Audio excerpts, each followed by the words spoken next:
Bismillahirrahmanirrahim. Assalamualaikum warahmatullahi wabarakatuh. Alhamdulillahi rabbil alamin. Wassalatu wassalamu ala rasulillahil karimil amin. Sayyidina Muhammadin wa ala alihi wa sahbihi ajma'in. Wa ba'd. Faya ahbaballahi wa ahbaba rasulihi sallallahu alaihi wasallam. Usi nafsi wa iyyakum bitaqwallahi faqad fazal muttaqun. Fala tamutunna illa wa antum muslimun. Faqala ta'ala Ya ayyuhalladzina amanu taqullaha haqqa tuqatih wa la tamutunna illa wa antum muslimun. Saudara-saudariku, berjumpa kembali dalam tayangan Mira di kesempatan subuh kali ini. Kita awali dengan bermohon pada Allah Subhanahu wa taala semoga seluruh aktivitas yang akan kita titi di kesempatan kali ini diridhai oleh Allah Subhanahu wa taala, sekaligus seluruh amal perbuatan kita yang telah kita tenun di masa-masa yang lalu diterima oleh Allah sebagai amal soleh yang diridhainya.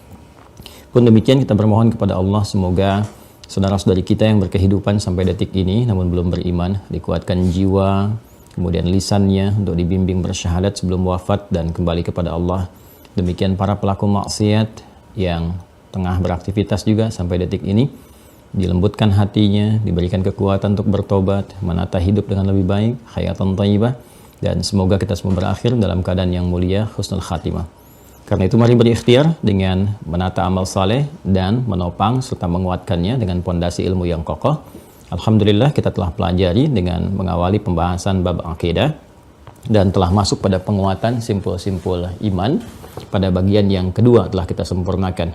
Alhamdulillah kami juga berharap kepada teman-teman semua, khususnya keluarga besar Mira ataupun yang tersambung dalam kajian di subuh kali ini, untuk mengevaluasi setiap materi yang telah dipelajari agar pertama dapat diketahui dengan baik, yang kedua dapat dipahami apa yang telah diketahui itu, dan tentunya ini ada perangkat yang kita tampilkan khususnya dalam mengisi soal-soal, ujian-ujian dan pengayaan-pengayaan yang telah kita sampaikan. Jadi tidak ada salahnya untuk mengulang, mendalami kembali, mengevaluasi sehingga benar apa yang telah dipahami. Kemudian yang ketiga yang paling penting adalah praktek yang menjadikan akhir atau tujuan dari pembelajaran dan pemahaman itu ya sebagai goal yang tertinggi, ya capaian yang tertinggi. Dilihat dari bagian pertama capaiannya apa, bagian kedua capaiannya apa, dan kita berusaha berevaluasi diri setiap waktu untuk mencapai target yang disebutkan. Dari sini kita akan mencoba memasuki bab yang baru, yaitu simpul yang ketiga. Ya, saya sarankan sekali lagi, tolong karena ini 6 simpulnya masing-masing sangat penting. Jadi diupayakan memahaminya dengan sangat baik karena ini akan coba kita ikat dalam jiwa kita lewat praktek amalan. Jadi kalau simpul pertama sudah kuat, ikat. Simpul kedua sudah kuat, ikat. Nanti kita masuk simpul ketiga. Jangan sampai nanti masuk ke simpul ketiga, simpul pertama, kedua ikatannya masih longgar. Sehingga ketika disoal nanti kenapa kamu pilih Allah sebagai Tuhan? Kenapa tidak menuhankan yang lain? Apa dasarnya, apa logikanya Allah itu sebagai Tuhan bukan yang lain? Ya. Dan Anda nggak bisa jawab, berarti ikatannya masih longgar gitu. Kaji kembali video-video sebelumnya, lihat lagi. Karena itu cek di YouTube-nya Mira tuh dari awal terus ya ditampilkan, bahkan nanti akan diulang 24 jam tuh edisi-edisi sebelumnya, sehingga dengan itu mematangkan pemahaman kita. Bagi yang belum tersambung ke Mira, ini kesempatan angkatan pertama di bulan ini ya, bulan ini berakhir nanti akan dievaluasi, dimatangkan dulu, baru dibuka angkatan yang keduanya supaya lebih fokus, dan nanti insya Allah barangkali kajiannya akan lebih terpusat kepada Zoom untuk pematangan.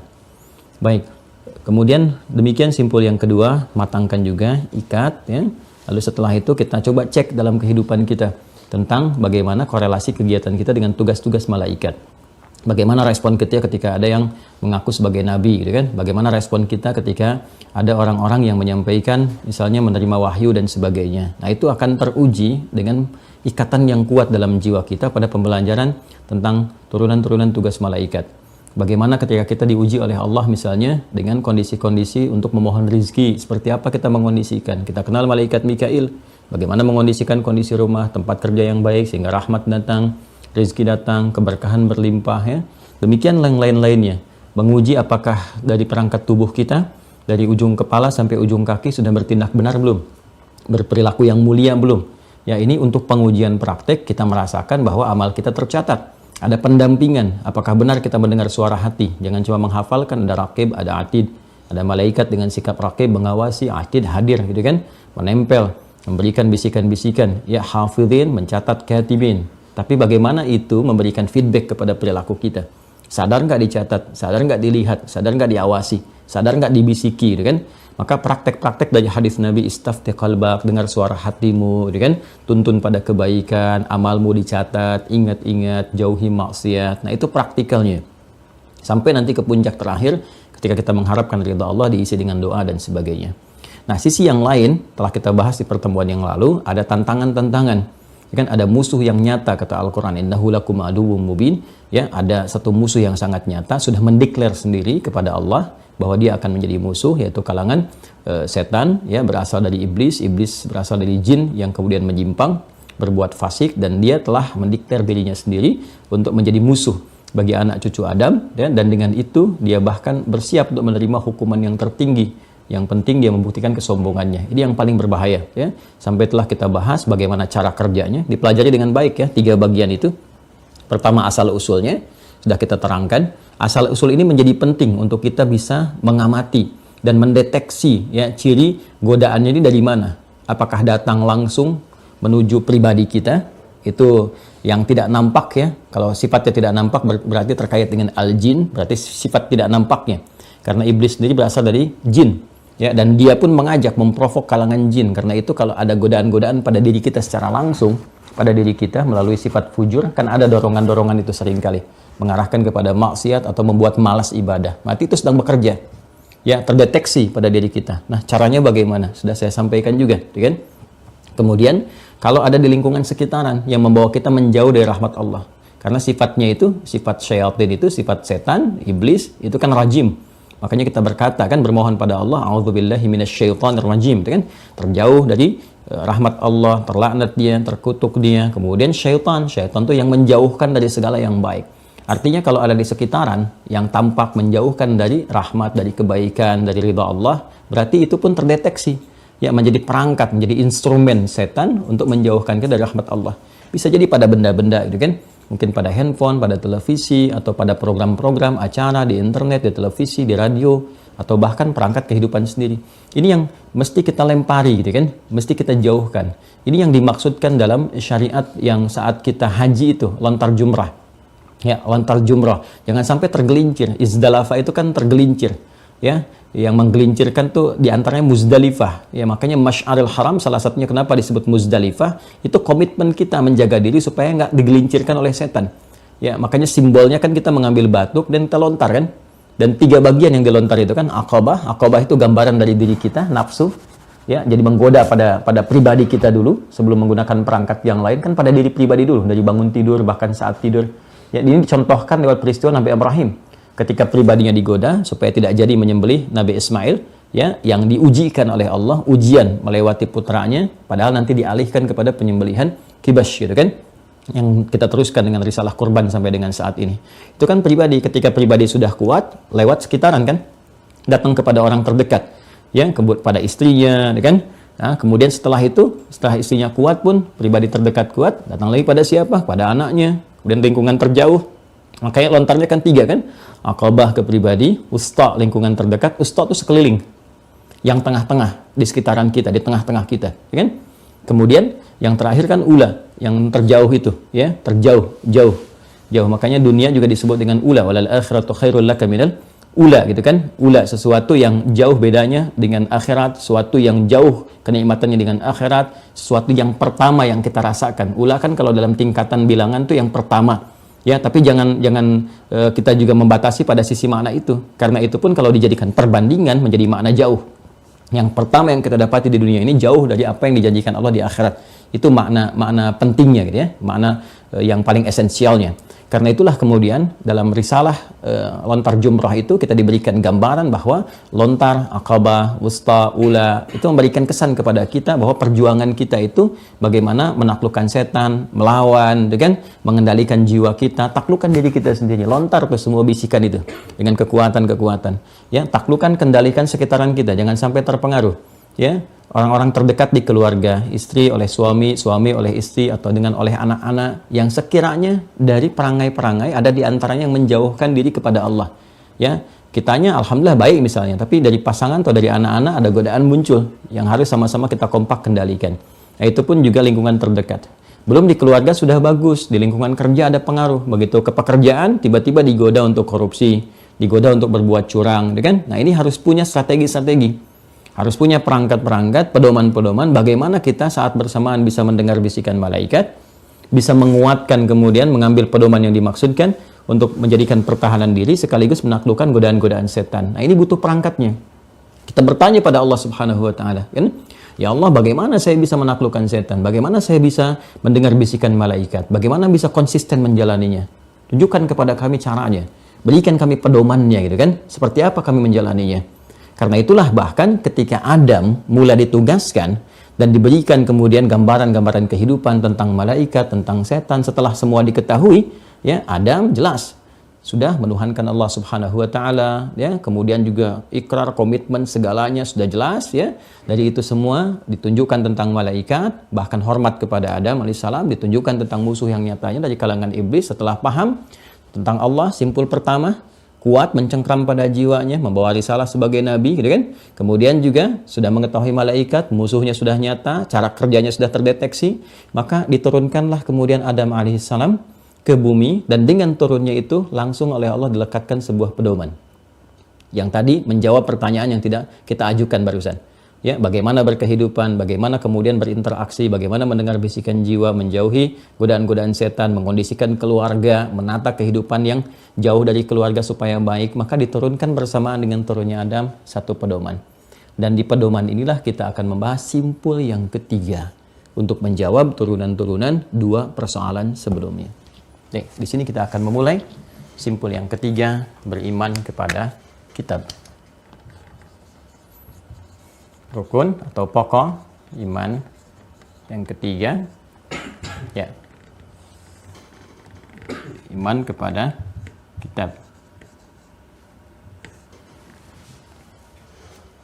Baik, ya. Ya, saya akan coba membuat satu urutan dulu secara sistematis, sehingga memberikan dasar pemahaman dulu. Saya menginginkan Anda paham sampai menemukan petunjuk ke makna kitab. Esensinya apa? Jadi kita tidak menghafal. Kita bisa simpulkan, udah, berarti iman kepada Al-Quran. Jelas pelajari Al-Quran. Tahu kitab-kitab sebelumnya. Sampai di sini, tidak. Kita harus mengerti dari akarnya. Kenapa sampai ke situ? Apa esensinya? Apa maknanya? Bagaimana cara menggalinya? Itu yang ingin kita dapatkan. Ya, dari tadi hal yang saya sampaikan, berita yang otentik yang sampai kepada kita dan diyakini bahkan oleh seluruh umat-umat beragama yang menjadikan acuan kehidupannya sebagai dasar berkehidupan dengan petunjuk samawi, ya. Hal yang tadi saya sampaikan, kisah-kisah yang nyata itu diyakini adanya, kan? Adam diyakini adanya, Hawa diyakini adanya, kan? Tentang malaikat diyakini adanya, tentang iblis yang berkhianat diyakini adanya, ya. Demikian, walaupun beberapa orang mungkin memiliki versi-versi tersendiri, tapi sepakat dari apa yang tadi telah diutarakan. Kita mulai dengan Quran surah kedua, Al-Baqarah, ayat 38. Qul nahbitu minha jami'a. Maka kami firmankan dengan segala keagunganku, kata Allah. Perhatikan kalau selalu ada na panjang, dan ini dinisbatkan kepada Allah, diartikannya adalah dengan segala keagungan, kan? Karena ini ta'zimun nafsi, li ta'zimi sya'ni. Sering saya sampaikan, sering saya ulang, sering saya tegaskan. Maka dengan keagunganku, ya kan? Diberitakan informasi yang sangat besar, sangat istimewa, kan? Aku perintahkan, kata Allah, qul nahbitu minha jami'a. Turun kalian semua, dan ke bumi. Misi dimulai. Ingat, karena di ayat 30-nya misi Adam itu ditetapkan di bumi, fil ardi, bukan fis sama, seperti yang telah kita bahas panjang lebar di beberapa pertemuan yang lalu. Wa idz qala rabbuka lil malaikati inni ja'ilun fil ardi, bukan fis sama. Kemudian sudah diberikan training seperti saya jelaskan kemarin, pelatihan di ayat 35-nya, kan? Di satu tempat yang penuh dengan kenikmatan, tapi juga ada ujian, menggambarkan kalau ikut perintah Allah nikmat, kan? Nikmat, serasa di surga, dapat ketenangan, kenyamanan, sampai akhirnya surga sesungguhnya didapati. Tapi jangan sampai melanggar ketentuan Allah. Kalau melanggar nanti ada persoalan, maka terbuka aurat, kan? Malu. Makanya orang-orang berbuat maksiat itu malu, nggak pengen diketahui orang, ya kan? Dia tutupi, dia tutupi, dia tutupi, ya. Dan sebaik-baiknya menutupi tetap akan dibuka juga. Baik, setelah kemudian diberikan pelatihan, training sementara waktu, sudah diperkenalkan nih musuhnya, cara bekerjanya begini gitu kan, yang menggoda dan dia sendiri yang mendeklar sebagai musuh, yaitu iblis dan turunannya, seperti saya jelaskan panjang lebar kemarin. Kemudian sudah siap, diperkenalkan tugasnya dan seterusnya, maka diperintahkan untuk menjalani misi sebagai khalifah di bumi. Nah, ini misinya sebagai khalifah, dan saya sudah jelaskan kemarin kata khalifah, baik itu sebagai pengganti yang saling menggantikan, pengganti yang saling menggantikan. Ya. Ini sudah saya terangkan, silahkan dilihat di video yang kemarin, kan? Pengganti siapa, bagaimana saling menggantikan sehingga hidupnya tidak ada yang abadi manusia ini. Atau pemakmur, ya, pemakmur yang menghadirkan segala nilai manfaat, ya. Kemudian juga penyukses, ya, dalam setiap titian aktivitas yang dikerjakan. Jadi kita itu apapun yang dikerjakan harus mencoba sukses dalam setiap passion yang kita coba jalani, ya. Kemudian juga melahirkan kemakmuran, menghadirkan manfaat dalam setiap aktivitas yang kita kerjakan dimanapun, dan tugasnya di bumi, al-ardh. Saat yang bersamaan dijelaskan kan, kita sudah tuntas di sini tentang malaikat,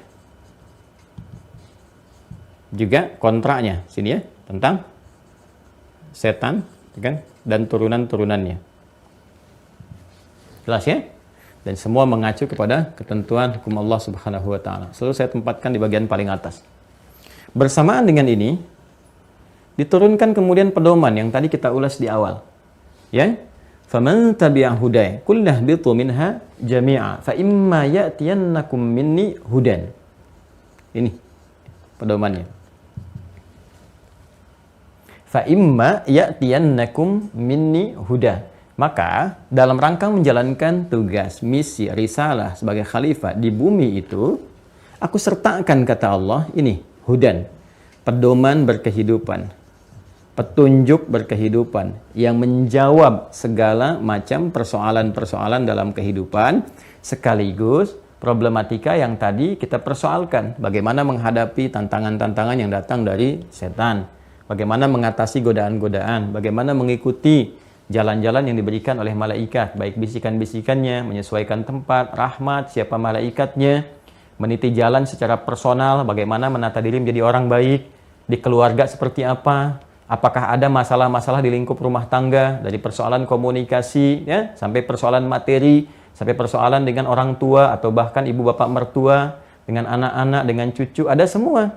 Yang menariknya, sebelum berumah tangga, sudah diterangkan, ada ayatnya, ada kemungkinannya akan begini cara menyelesaikannya. Ya, sehingga banyak persoalan di rumah tangga itu tidak mudah diselesaikan bukan karena kurang gelar, kurang harta, ya, tapi kurang mendalami pedomannya. Padahal menariknya sebelum dialami itu sudah ada petunjuknya begini. Bahkan ini suami kecenderungan akan begini, perempuan yang istri akan begini. Kalau ada anak-anak, ini hikmah anak tuh begini. Kenapa berharap laki-laki kok yang lahir perempuan? Itu ada di Quran. Ada di Quran. Yang kisah di Ali Imran itu kan, di ayat 36 itu.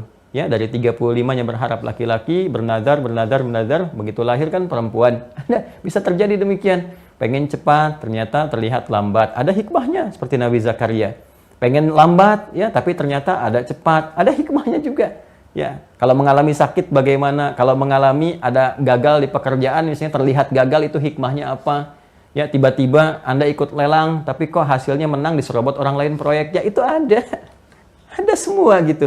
Tinggal bagaimana kita menghadirkan ini sebagai pedoman kehidupan. Dan ini kan sifatnya nyata. Hudan ini. Nah, dari sejak Adam alaihissalam, teman-teman sekalian, diturunkan ke bumi. Ini sudah diberikan pedomannya. Dan dijamin langsung oleh Allah dengan dua bagian.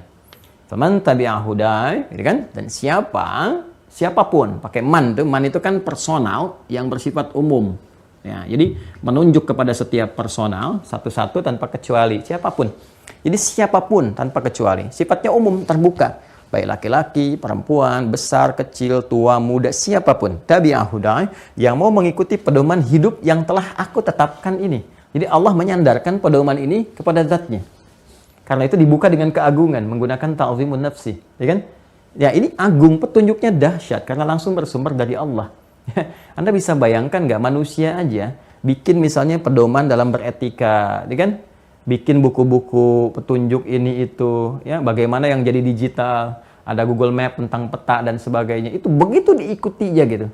Bahkan ada yang ikut training, ya ikut stadium general hanya untuk menjalani bagaimana supaya sukses di pekerjaan, sampai sekolah tinggi-tinggi, punya gelar tinggi, sertifikat dan sebagainya. Ya, sementara yang menciptakan itu semua sudah memberikan pedoman kehidupan yang sangat komprehensif dan sudah terbukti bisa mengangkat ya sosok-sosok yang terjerembab dalam keadaan jahiliyah jadi khairu ummah. Itu kan sebuah citra tersendiri gitu kan. Makanya hikmahnya kenapa nanti diantaranya risalah Nabi Muhammad dipilihkan kalangan jahiliyah, bukan di Romawi yang sudah maju, bukan di Persia yang sudah imperium, gitu kan? Untuk memberikan kesan kepada kita nih, dahsyatnya pedoman ini bisa mengangkat, mentransformasikan manusia-manusia yang berada di lingkungan yang sangat terpencil, jauh dari peradaban, penuh dengan kejahilian. Jadi khairu ummah yang memancarkan cahaya peradaban, bahkan menginspirasi kemajuan baik di barat dengan Andalusianya ataupun juga di timur dengan Baghdad dan seterusnya. Ini ya, fala khaufun 'alaihim, fala khauf, tidak akan pernah gelisah, tidak gelisah. Ya. Persamaannya berarti tenang, ya kan? 'Alaihim wala hum yahzanun, tidak bersedih. Tidak bersedih, tidak larut dalam kesedihan, ya, larut dalam kesedihan. Ya, berarti di sini senang, ya, persamaannya senang. Nah, perhatikan baik-baik, ya, saya agak pelankan sedikit. Konsepsi menjalani kehidupan di bumi itu dengan membawa risalah sebagai khalifah di aspek manapun di kehidupan, baik rumah tangga dengan peran apapun, suami, istri, anak, ya, ayah, ibu, kakek, nenek, dan sebagainya. Ataupun di pekerjaan. Ataupun dalam kehidupan sosial misalnya. Ya. Tolong nanti kalau ingin mengetahui makna ini disimak videonya ya. Jangan sampai nanti cuma dilihat PR jadi perempuan, RT, ibu rumah tangga. Lihat ya. Jadi disimak. Baik dalam kehidupan rumah tangga, pekerjaan, kehidupan sosial gitu kan. Itu konsepsi dasarnya tenang dan senang. Jadi kehidupan rumah tangga itu harusnya menenangkan dan menyenangkan. Ya kan? Di pekerjaan itu harusnya menyenangkan dan menenangkan. Berkehidupan sosial itu kehidupan bertetangga. Ya kan? Kehidupan kita beraktivitas dan sebagainya itu seharusnya menenangkan dan menyenangkan. Seperti dahulu bagaimana orang-orang berlomba untuk menolong, kan? Sampai diabadikan di Quran surah 59 itu. Ayat 9 sampai dengan 10. Wa yu'thiruna 'ala anfusihim walau kana bihim khasasah, gitu kan? Bagaimana saling menolong, saling membantu, menyeriakan satu dengan yang lainnya, saling toleransi yang sangat tinggi. Dan itu heterogen kehidupannya. Jangan dikira yang muslim saja. Kisah-kisah yang inspiratif banyak kita temukan. Bagaimana interaksi antara orang Islam ya dengan non-muslim dihadirkan nilai-nilai berkeadilan dan menghadirkan masyarakat yang berkemajuan. Itu luar biasa. Ya. Nah, ini teman-teman sekalian, ini konsepsinya ini. Dan ini dapatkan di mana? Di sini. Karena itu, ketika Adam memulai berkehidupan, berumah tangga, kan, dengan istrinya juga Sayyidah Hawa, ya, ini pedoman ini dijadikan sebagai acuan yang paling utama dan diwariskan kepada keturunan beliau, ya kan? Ini berketurunan, saya turunkan Quran surah keempat An-Nisa,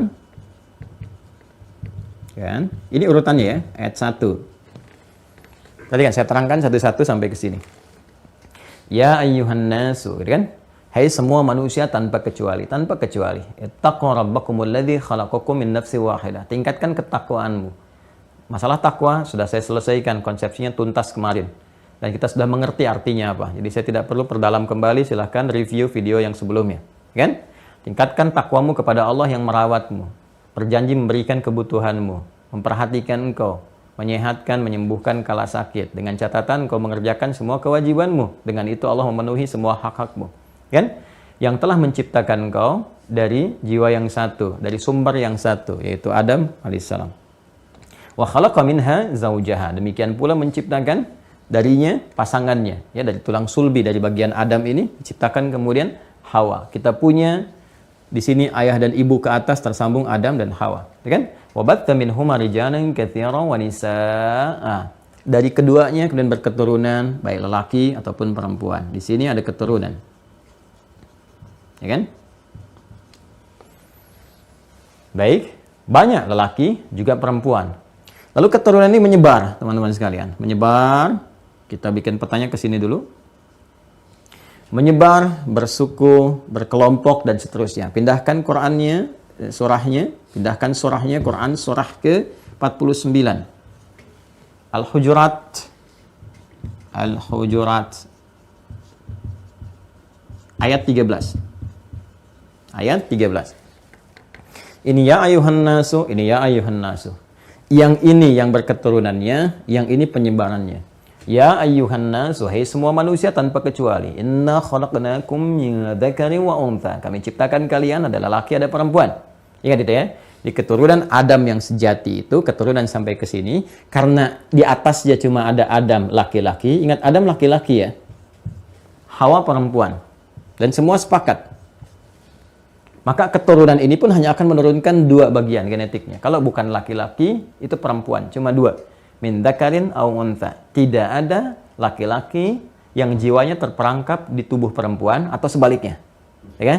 Jadi sudah selesai sampai di situ. Kalau bukan laki-laki apa? Perempuan. Dan ini sudah ketahuan dari ciri fisiknya, dari keadaannya, dari penampakannya. Jadi disesuaikan dengan fitrah yang telah Allah tetapkan. Jangan pernah merubah fitrah.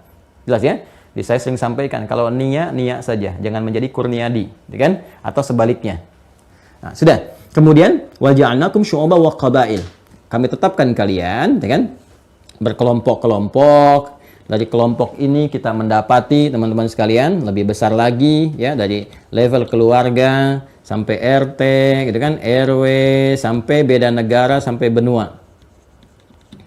Wa qabail, bahkan di satu tempat pun sukunya bisa berbeda dan suku yang beragam, ya, suku yang beragam. Tuh. Nyata nggak sekarang di Indonesia aja ada berapa suku, ya? Paling banyak di Sunda gitu kan. Ya di Sumatera juga ada gitu kan dan sebagainya. Di Sunda kaki itu namanya suku gitu, bahasa slangnya itu ya. Jadi paling banyak tuh di Sunda. Jadi suku itu banyak. Jadi di kita ada, di Amerika ada, di Afrika juga banyak, di wilayah Arab juga banyak gitu ya. Ini syu'uban wa qabaila.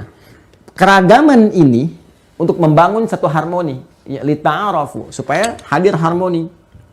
Ya.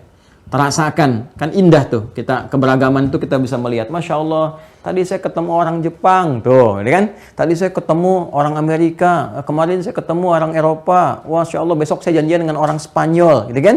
Ya, beda kan? Jadi ada keragaman, kita ketemu tetangga, se-Indonesia aja kita ada keindahan tersendiri. Alhamdulillah, saya barusan ketemu sama orang Aceh. Alhamdulillah, kemarin saya sapaan sama orang Papua. Alhamdulillah, besok saya akan ketemu sama saudara saya dari Sumatera. Satu Indonesia, Bhinneka Tunggal Ika. Gitu kan? Berbeda-beda, satu harmoni, satu tujuan, satu kebaikan. Ini konsepsinya. Ya, di Bhinneka Tunggal Ika itu ayatnya ini tuh, 49, Quran surah 49, ayat 13. Gitu kan? Ada keragaman-keragaman yang melahirkan satu harmoni. Tapi itu bisa dicapai dengan apa? Inna akramakum indallahi atqakum. Harmoni ini hanya bisa dicapai dengan cara yang sejati. Harmoni yang sejati, bukan dengan ukuran-ukuran duniawi semata. Karena apa? Pertemanan, ta'aruf, pertemanan yang disandarkan pada aspek duniawi. Karena materi hilang pertemanan. Karena kedudukan hilang pertemanan. Betapa banyak orang baru dilantik sudah kirim SMS, WA, ucapan selamat, kirim bunga, padahal sebelumnya nggak kenal. Begitu selesai jabatan purna itu jadi nggak kenal lagi. Sama sekali nggak kenal. Jadi terpelihara di situ saja. Kalau membangun harmoni berdasarkan aspek keduniaan semata. Karena konsepsi yang dibangun manusia itu terbatas. Ya, dia hanya menyampaikan satu konsepsi berdasarkan pengalamannya dalam berinteraksi dan tata kelola dunianya yang terbatas. Karena itu memunculkan keterbatasan. Ya, hubungannya pun terbatas sifatnya. Karena itulah Allah memberikan satu acuan, pedoman yang sifatnya komprehensif, holistik, dan paten sifatnya. Jadi kalau kita kemudian mengacu kepada ini, maka sampai kapanpun harmoni akan tercipta. Bahkan diatur, ini yang inter keimanan. Sesama orang beriman bisa begini. Ini yang berbeda ini antara heterogen antara orang beriman dengan yang belum beriman. Begini cara berinteraksinya, membangun harmoninya seperti ini sehingga tercipta kedamaian, ketentraman, kenyamanan dalam konsepsi yang indah dan dalam konteks kehidupan yang sangat luar biasa, ya. La ikraha fiddin, lakum dinukum walidin, semua punya pertanggungjawaban masing-masing, tapi keindahan itu selalu ditampilkan dengan nilai-nilai dakwah. Apa kemudian konsepsinya untuk membangun harmoni itu? Ya, inna akramakum indallahi atqakum. Itu ketakwaan. Tetap kembali kepada nilai takwa. Nah. Dan nilai ketakwaan ini kan sumber kehidupan kita yang kemarin kita bahas. Ya, terletak di kedalaman jiwa kita, dalam nafas. Ini potensi-potensi baik. Jadi kalau ini bisa dihidupkan sinyalnya, cahayanya bisa ditampilkan, maka ini sudah pasti akan terbentuk kedamaian, ketentraman, kebahagiaan, persatuan, dan sebagainya. Karena cahaya takwa itu semua cahaya baik. Ya, lawannya kan yang fujur, yang kemarin kita ulas secara detil gitu kan. Kalau ini kita support keluar dengan baik, maka mata dibimbing melihatnya yang baik-baik, telinga dibimbing mendengar yang baik-baik, lisan dibimbing berkata yang jujur, yang benar, yang baik, sampai ke ujung kaki. Maka itulah yang paling ideal dalam berkehidupan. Untuk mendapatkan petunjuk bagaimana mengaktifkan ini, dan segala yang terkait dengannya. Segala yang terkait dengan takwa kan apa saja? Kemarin kita bahas malaikat kan? Terus lawannya fujur, godaan-godaan setan. Jadi ketika kita ingin mengaktifkan sinyal ini untuk mencapai tata kelola kehidupan yang harmoni, pada saat yang sama setan kan bermain juga. Melakukan provokasi lewat lawannya berupa fujur. Ingat di video kemarin ya? Ya, saya tidak ulas kembali karena kita akan mempercepat. Nah, untuk mengaktifkan ini semua, mengacu pada ketentuan-ketentuan yang benar, yang dengan itu kita bisa menghadirkan harmoni dalam kehidupan, baliknya ke sini lagi. Ya, karena janji Allah menyampaikannya kan jelas. Faman tabi'a hudaya, itu kan? Siapa yang mengikuti petunjuk yang telah aku tetapkan, pedoman hidup ya yang telah aku tetapkan, maka fala khaufun 'alaihim wa lahum yahzanun. Kehidupannya cenderung tenang dan senang. Tenang itu kan bawaan hati. Ya kan? Sedangkan jiwa yang tenang melahirkan aktivitas yang cemerlang. Kan? Jiwa yang tenang menghadirkan ibadah yang cemerlang. Jiwa yang tenang menghadirkan aktivitas yang gemilang. Ya, silahkan bikin status. Jiwa yang tenang menghasilkan aktivitas yang gemilang. Kan? Menghadirkan hasil ibadah yang cemerlang. Boleh. Ya, silahkan. Ini takwa kan? Ya. Ini ketenangan itu ada pada jiwa. Makanya kita katakan hatinya tenang, gitu kan? Jiwanya tenang. Sedangkan jiwa itu, ya, itu disebut dengan an-nafas. Ini ada di dalam kolbu, ini hati. Jagalah hati, selalu kan kolbu, jiwanya nafas. Di dalam nafas ada takwa. Kembali lagi ke sini. Jadi kalau kita bisa hadirkan, tingkatkan nilai-nilai ketakwaan ini, cenderung ke nafasnya tenang. Maka ketika nafasnya tenang disebut dengan nafsul mutmainnah, jiwa yang tenang. Qalbunya tenang ketika mengaktifkan sinyal takwa. Ala bidzikrillahi tatmainnul qulub. Ya kan? Masih ingat Quran surah 13 ayat 28? Ala bidzikrillahi tatmainnul qulub. Yakinkan dengan berzikir kepada Allah, ya kan? Hatimu akan cenderung tenang. Sedangkan zikir itu aktivitas yang mengaktifkan sinyal takwa. Salat itu zikir, Quran surah 20 ayat 14, ya kan? Ya, berdoa itu zikir, Quran surah 7 ya, ayat 205. Kalimat thayyibah, subhanallah, alhamdulillah, pasca salat itu, baik dalam keadaan berdiri, duduk, ataupun berbaring, ya itu bagian dari zikir, Quran surah 4 ayat 103. Dan aktivitas salat, berdoa, ya, kemudian baca Quran dan sebagainya, itu bagian dari takwa, seperti yang pernah kita ulas. Artinya apa?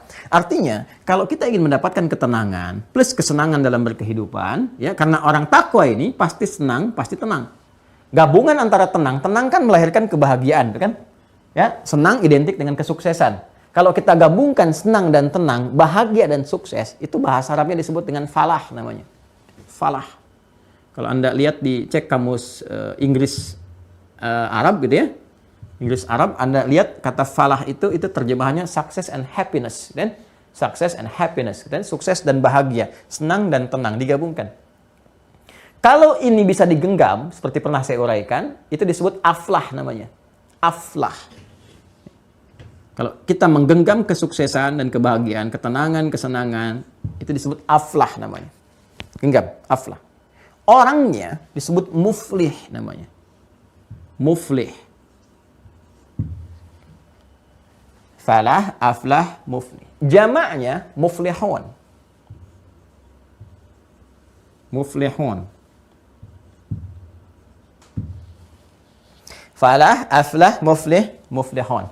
Perhatikan, secara singkat, orang-orang yang ingin mendapatkan ketenangan, kesenangan, sehingga menggenggamnya, jadi orang yang menggenggam ketenangan, kesenangan, sehingga banyak orang yang merasakan kebahagiaan dan kesuksesan, maka harus bersandar kepada hudan. Mereka, orang-orang yang mendapatkan hudan, maka akan cenderung menjadi muflihun. Quran surah kedua Al-Baqarah ayat 5. Ulaika ala hudan. Dari siapa? Mir rabbihim. Wa ulaika humul muflihun. Paham? Quran surah kedua ayat 5. Sini ya, perhatikan nanti urutan saya menerangkan ya. Quran surah 2 ayat 5. Surah Al-Baqarah ayat 5. Ulaika, mereka itu, siapa mereka yang dimaksudkan? Orang-orang yang bisa mengaktifkan sinyal takwa. Tahu dari mana? Karena disebutkan di ayat 2-nya. Dzalikal kitabul la raiba fi hudal lil muttaqin. Ini orang takwa. Orang yang mampu mengaktifkan sinyal takwa lewat ibadah-ibadah, lewat zikir dan sebagainya. Dari mana? Dari petunjuk hudan. Karena mereka mengacu kepada hudan, kepada petunjuk, maka ulaika ada hudan mir rabbihim. Mereka yang konsisten dalam petunjuk pedoman hidup yang telah ditetapkan oleh Allah sebagai Rabb mereka, ya, wa ulaika humul muflihun. Maka mereka itu akan selalu diberikan petunjuk oleh Allah, diberikan naungan, diberikan jalan-jalan. Anda dekat dengan pimpinan, diberikan arahan, senang, pekerjaan lancar. Anda dekat dengan Allah, diberi semua akses. Bagaimana nggak senang? Bagaimana nggak tenang? Karena itu wa ulaika humul muflihun. Kehidupan mereka cenderung bahagia. Ya kan? Dan sukses. Karena itulah dengan rahman-Nya Allah, fabi ayyi ala'i rabbikuma tukadziban, sangat dalam sekali rahman-Nya. Setiap berganti generasi, Adam, Hawa meninggal. Keturunan berganti. Setiap berganti generasi, ganti masa dan sebagainya, maka diutus selalu risalah-risalah baru, ya kan? Yang menyesuaikan dengan kondisi-kondisi umat. Kemudian rasulnya dikirimkan ke situ untuk membimbing dan selalu membawa hudan. Setiap berganti generasi ke sini, ya, berganti generasi.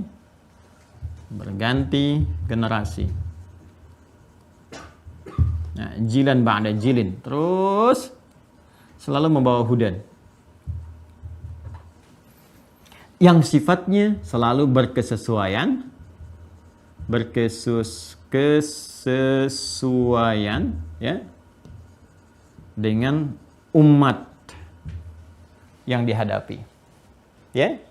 Setiap generasi dengan generasi yang dimaksudkan, dengan umat atau generasi yang dihadapi. Generasi Nabi Adam dan keturunan berjalan, berganti, mendapatkan suasana baru, penemuan-penemuan baru, kan akal bekerja, menciptakan kreasi dan sebagainya. Muncul kemudian tuntunan, menyesuaikan, datang Rasul menerangkan, maka muncul hudan. Maka di era Nabi Nuh alaihissalam, Nabi Nuh itu ada sebagian riwayat menyebutkan lahir 116 tahun setelah Nabi Adam wafat, kan? Menyebar, mulai ada penyimpangan-penyimpangan, ya. Bahkan nanti ada orang-orang soleh yang sebelumnya meneruskan risalah Nabi Adam, 5 orang itu kan? Waddan, Suwa, Ya'uq, Yaghuth, dan Nasra, 5. Ya, yang kita temukan di Quran surah Nuh, surah 71 itu kan. Kalau kita baca terus, kita temukan sampai ayat ke-23-nya, gitu kan? Wa qalu la tadharunna alihatakum wa la tadharunna wadda. Ya, kemudian wala suwa'a wa la yaghutha wa ya'uqa wa nasra. Ya, jadi ada 5 bagian itu. Nuh diberikan risalah, tunjukin lagi, arahkan lagi supaya bahagia hidupnya, supaya tenang, supaya nyaman. Terus sampai terus kemudian, ya, dari era Nabi Nuh alaihissalam bawa hudan. Era Nabi Ibrahim juga, ya, bawa hudan juga, petunjuk-petunjuk lagi, kan? Terus saya percepat ya, sampai ke Nabi Musa alaihissalam misalnya di sini, bawa hudan juga, kan? Sampai ke Nabi Isa alaihissalam, bawa hudan juga, kan? Sampai puncaknya Nabi Muhammad sallallahu alaihi wasallam, kan? Bawa hudan juga. Tuh, semua nabi, semua rasul dalam setiap generasi membawa petunjuk-petunjuk untuk umat-umatnya. Umat yang dihadapi siapa? Nabi Ibrahim punya objek dakwah, punya umatnya. Ya. Dari beliau mulai berdakwah di Mesopotamia, Babilonia itu ya, kemudian terus bergerak ya, sampai kemudian ke Mesir, sampai kemudian ke Kanaan, sampai bermukim di Palestina, sampai sebagian keturunannya ke Hijaz kan, kemudian menetap di Makkah dan sebagainya sampai melahirkan Nabi Muhammad SAW.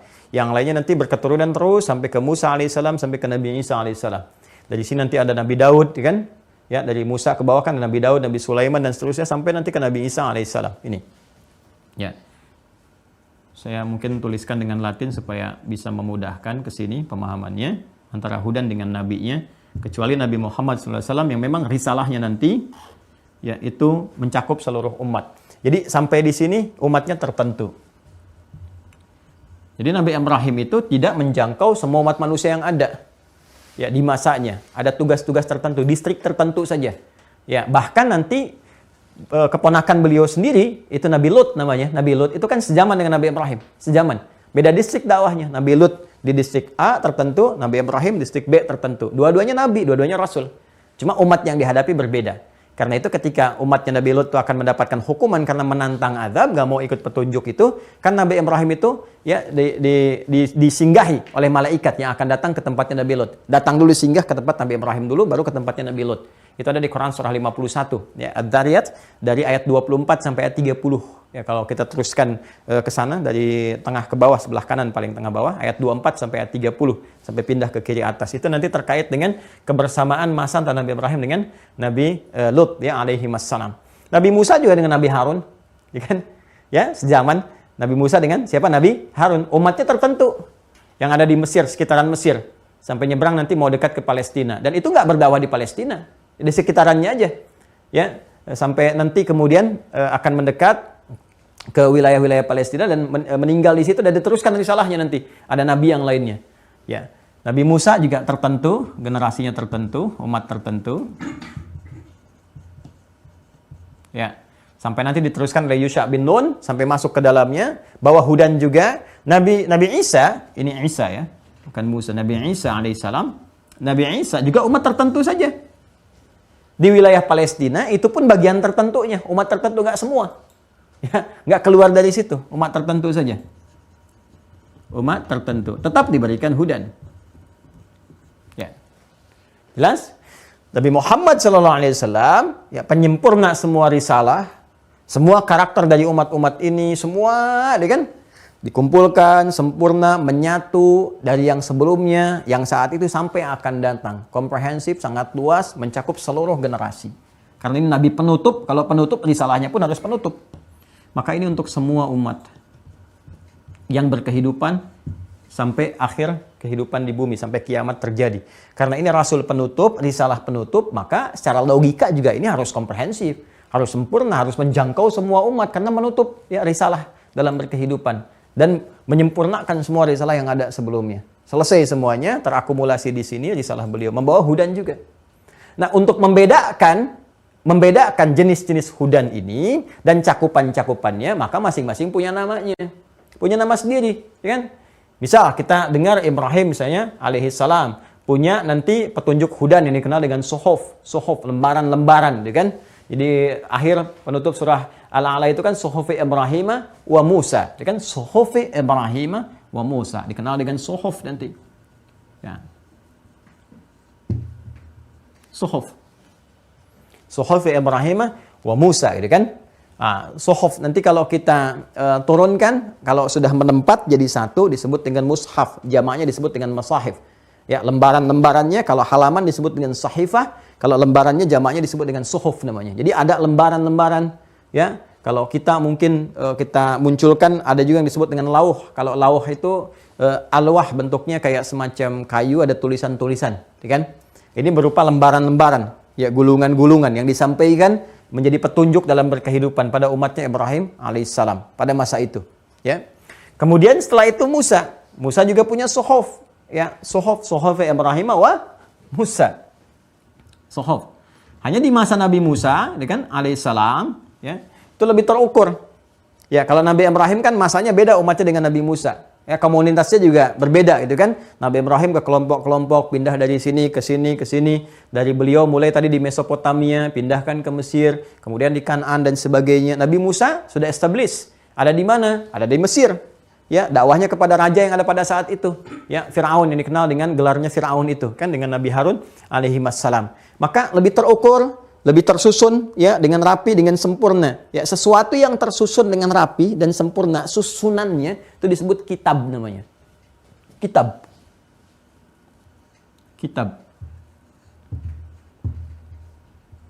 Ya. Jelas ya? Kalau disebutkan kitab itu mengarah kepada susunannya. Ya, pemaknaannya lebih kepada susunannya yang teratur, yang rapi dari awal sampai dengan akhir. Makanya sekarang kenapa buku bahasa Arabnya disebut dengan kitab? Karena disebut buku itu kalau dia tersusun dengan rapi dari awal sampai akhirnya. Ada pembuka sampai dengan penutup ya dan sebagainya. Sampai rapi, sempurna. Itu disebut dengan kitab. Kenapa nanti di eranya Nabi Musa alaihissalam suhuf ya dinamakan dengan kitab? Karena tersusun dengan rapi dari awal sampai akhirnya. Bukan hanya berbentuk lembaran-lembaran atau gulungan-gulungan, tapi sudah mulai rapi. Ya. Dan namanya pun disebutkan. Apa itu? Taurat. Ya. Apa namanya? Taurat. Taurat, ya kan? Taurat, Torah, gitu kan? Bahasa Latinnya disebut dengan Taurat. Perhatikan baik-baik. Kalau disebutkan Taurat untuk penamaannya, ya nama yang dilekatkan kepada hudan, ini esensi isinya, petunjuk, ya, yang dibawa oleh Nabi Musa alaihissalam, pedoman-pedoman berkehidupan, diberikan nama Taurat untuk membedakan era, masa, dan penugasan kepada Nabi di setiap generasinya. Jelas? Namanya Taurat, susunan yang rapinya disebut dengan kitab, lembaran-lembarannya disebut dengan suhuf. Esensi dari semua ini, Taurat itu isinya hudan. Jelas? Yuk kita lihat bagaimana di dalam Al-Quran disebutkan. Quran surah ke-17. Quran surah 17. Al-Isra ayat 2. Baik ya. Saya detilkan dari mulai Nabi Musa sampai ke Nabi Muhammad SAW karena ini yang sekarang terkait berkelainan dengan kehidupan kita. Ya, walaupun semua nanti mengacu kepada kakek moyang Nabi Ibrahim alaihissalam sampai ke atasnya Nabi Adam alaihissalam. Tapi saya detilkan dari sini. Quran surah 17 Al-Isra ayat 2. Wa ataina Musa al-kitab. Dan dengan keagunganku kata Allah, ya kan, diberikan anugerah kepada Musa alaihissalam al-kitab. Ya, pedoman yang tersusun secara sempurna, rapi, baik, 10 commandment, dan 10 perintah dari Allah Subhanahu wa taala di dalamnya. Ya, berisi suhuf-suhuf gitu kan. Kemudian apa yang ada di dalamnya? Wa ataina Musal kitab wa ja'alnahu hudan. Jelas? Dan kami jadikan di dalam kitab itu yang tersusun dengan sempurna itu, kan hudan, di dalamnya ada petunjuk, pedoman berkehidupan. Untuk siapa? Umat tertentu, li Bani Israel. Ya, Bani Israel.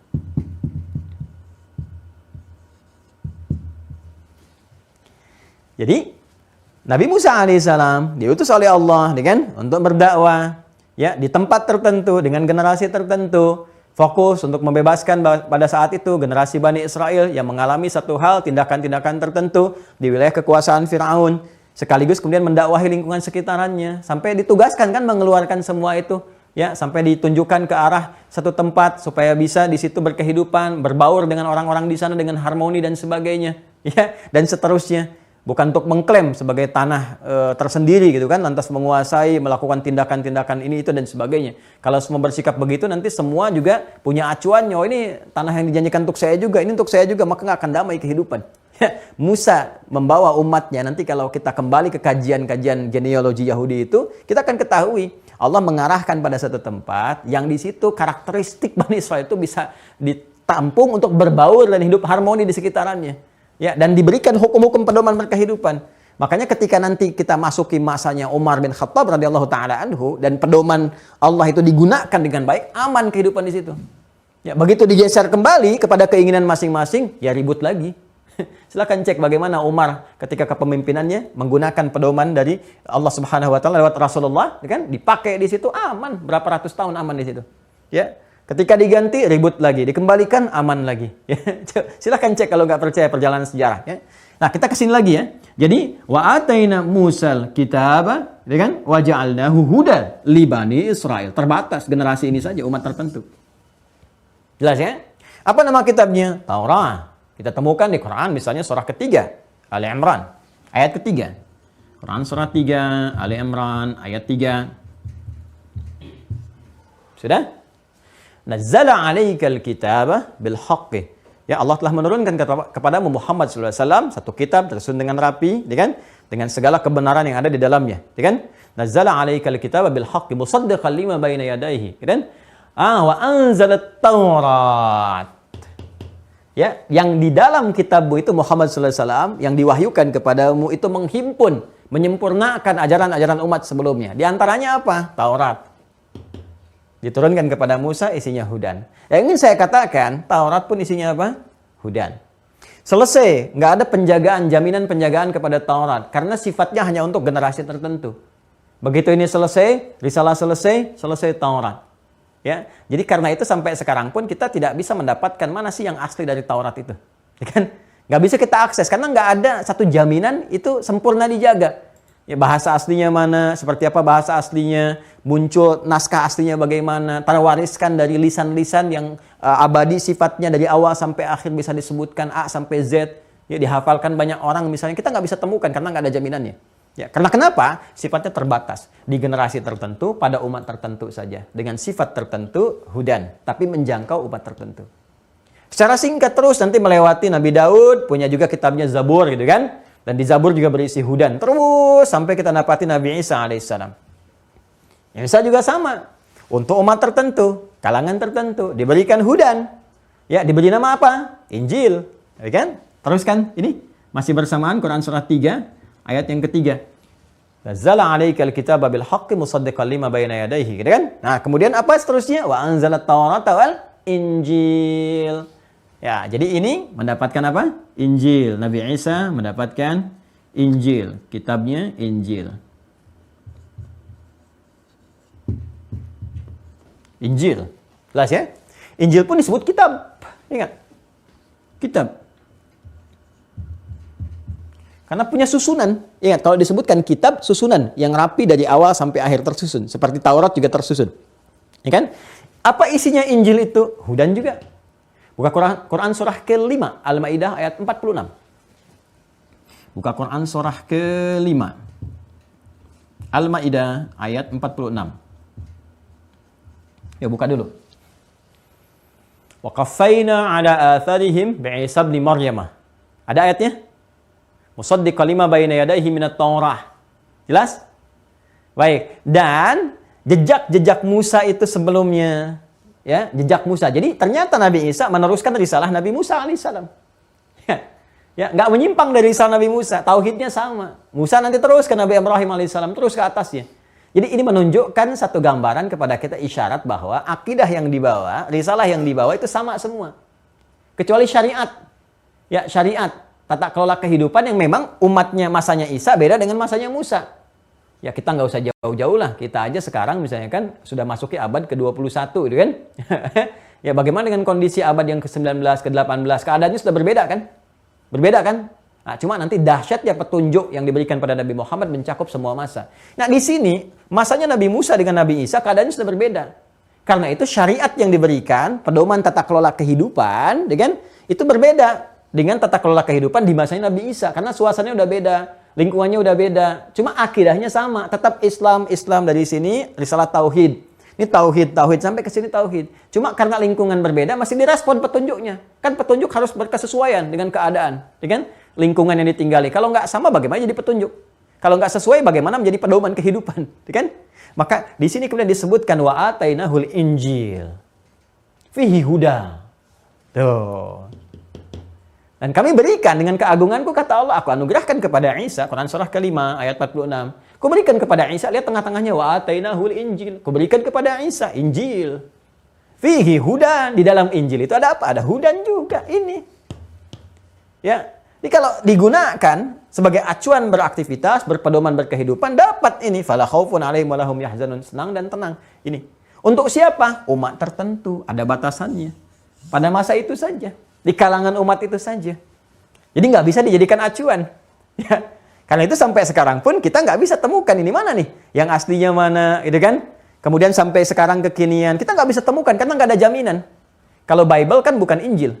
Bible itu dari kata Biblos. Ya, Biblos itu catatan. Karena itu isinya bukan kitab Injilnya, tapi catatan. Atas apa penilaian atas Injil. Siapa yang catat? Dari versi-versi yang mencatat. Dan saya punya versi-versinya. Ada, alhamdulillah. Ya, saya dari SMP sudah belajar. Ya, yang Barnabas, saya punya, di situ disebutkan tentang risalah Nabi yang terakhir akan datang. Ya, terus versi-versi yang sekarang pun kekinian. Jadi setiap ada yang baru atau yang disempurnakan atau apa, saya suka hunting ke toko-toko buku tuh dapat. Ya, bukan itu saja. Ya, kita menghafal Al-Quran, perbandingan yang lain. Tapi itu tugas-tugasnya ulama, tugas ustadz. Enggak semua orang awam harus begitu. Ya. Jadi untuk melihat bagaimana tata kehidupan kita, bagaimana petunjuk-petunjuk untuk menguatkan keyakinan kita, kan berargumentasi yang benar, mencari hak kebenaran dan sebagainya, dan menampilkan harmoni dalam kehidupan. Jelas ya? Nah, itu nanti teman-teman kita bisa gali ini.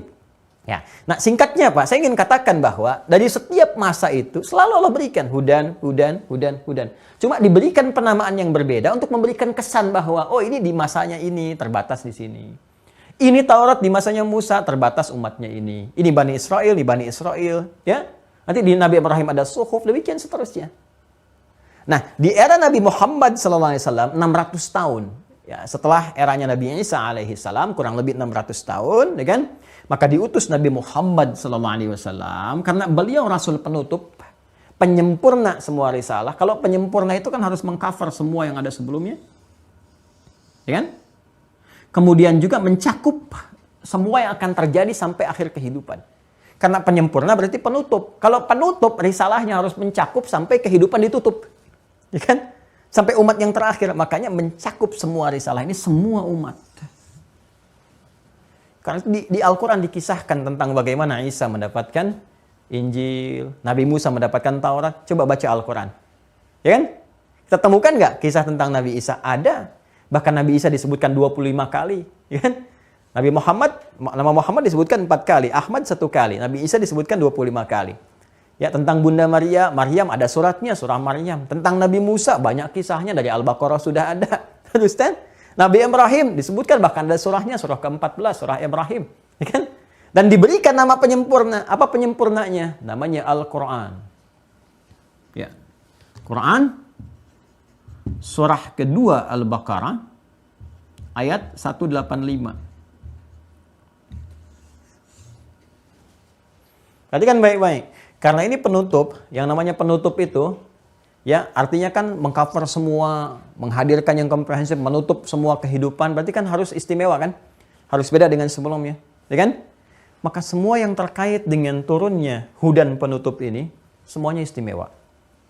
Dari namanya, waktunya, harinya, tempatnya, semua istimewa. Ayo kita lihat. Dari segi diturunkannya lewat malaikat. Begitu diturunkan lewat malaikat, malaikat yang menurunkannya naik status jadi pemimpin malaikat, Sayyidul Malaikat, Ruhul Amin. Itulah yang melekat pada Jibril alaihissalam. Jibril naik status jadi Ruhul Amin, roh pemimpin para malaikat. Padahal sebelum-sebelumnya ini para rasul-rasul di bumi, Nabi Musa dan seterusnya itu punya sahabat rasul dari langit. Ya, jadi sahabatnya Nabi Musa siapa? Malaikat maut. Malakul maut itu sahabatnya. Demikian Nabi Daud sahabatnya Malakul Maut dan seterusnya. Nabi Muhammad sahabatnya langsung malaikat Jibril. Begitu ditugaskan menurunkan wahyu, naik status jadi Sayyidul Malaikah. Karena itu di surah Al-Qadar itu kan langsung tanazzalul malaikatu warroh. Warroh itu ke malaikat Jibril alaihissalam, mimpin para malaikat.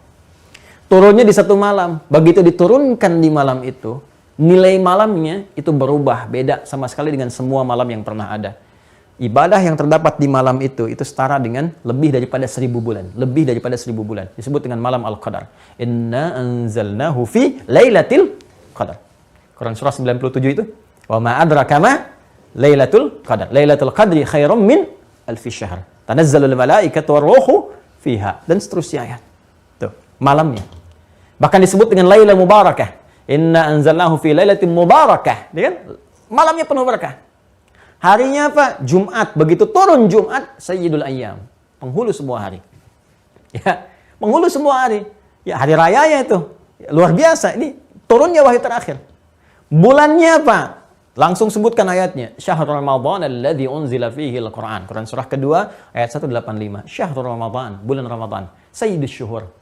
Ya, penghulu para bulan. Malaikatnya istimewa, malamnya istimewa, harinya istimewa, bulannya istimewa. Syahrul Ramadan, dipilih bulan Ramadan, alladzi unzila fihi al-Qur'an. Di bulan Ramadan itu kita puasa dan di situ diturunkan wahyu penutup. Al-Qur'an namanya. Al-Qur'an. Tuh. Diberikan nama khusus untuk membedakan dengan sebelum-sebelumnya. Perhatikan baik-baik. Supaya kita mengerti kalau Taurat siapa? Nabi Musa. Oh iya, Musa terbatas sifatnya. Sekarang pun nggak kita dapatkan versi orisinilnya, gitu kan? Injil untuk siapa? Nabi Isa. Oh, Nabi Isa terbatas sifatnya, gitu kan? Apalagi misalnya Zabur Nabi siapa? Nabi Daud. Oh, terbatas sifatnya. Sampai sekarang kita nggak kenal, nggak tahu isinya bagaimana, seperti apa versinya dan sebagainya, gitu kan? Ke atas sampai ke atasnya. Al-Quran untuk siapa? Nabi Muhammad SAW. Begitu disebutkan Al-Quran kita mengerti, oh untuk semua umat. Risalah penutup, sempurna. Tempatnya di mana? Sempurna. Begitu turun Al-Quran di setiap tempat langsung jadi cahaya. Langsung luar biasa. Pertama turun di mana? Mekah. Bukankah diberkahi di situ? Turun di Mekah. Nabi hijrah ke Yathrib. Yathrib begitu turun Quran jadi Madinah. Kan tadinya Yathrib kotor, penuh konflik, 600 tahun antara Aus dengan Khazraj, resesi ekonomi itu tinggi di bawah. Ya, turun di bawah sekali. Datang risalah Quran, turun di situ wahyunya. 2 tahun jadi berbenah, 3 tahun jadi mewah. Jadi suasana kota, memancarkan cahaya. Dari yang tadinya kampung, becek, kotor, jadi kota yang bercahaya. Al-Madinah, Al-Munawwarah. Sampai sekarang. Berkah Al-Quran. Ya. Dan dahsyatnya disebutnya dengan Al-Quran. Yang dibacakan terus-menerus. Jadi dari namanya aja udah mengandung mukjizat. Dari namanya aja. Ya, dari nama tuh. Ya. Dari namanya sudah mengandung mukjizat. Al-Quran, ya diantara pemaknaannya, itu turunan dari kata qiraah. Ya. Qiraah itu sekali baca. Quran yang terus dibacakan tanpa henti. Kalau pakai al, itu khusus, spesifik. Yang ini, bukan yang lain. Jadi dari namanya saja, kalau kita katakan Al-Quran, memberikan kesan kitab ini akan terus dibacakan tanpa henti. Terus dibacakan. Jadi kalau disebutkan Al-Quran yang dimaksud bacaannya. Wahyu yang disampaikan oleh Allah Subhanahu wa taala melalui malaikat Jibril diantaranya kepada Nabi Muhammad SAW dibacakan. Karena itu kita mengenal talaqi Al-Quran, dibacakan sampai kini. Yuk, sehari kita nggak berhenti baca Quran. Paling minimal orang beriman baca Quran 17 kali dalam sehari. Paling minimal. Bukankah dalam sholat kita baca Al-Quran? Al-Fatihah kan 17 kali? Ya, dan dahsyatnya nggak ada yang bosan. Ada Bapak Ibu bosan baca Al-Fatihah sampai sekarang? Saya bosan baca Al-Fatihah Ustaz. Nggak ada. Nggak ada yang pusing.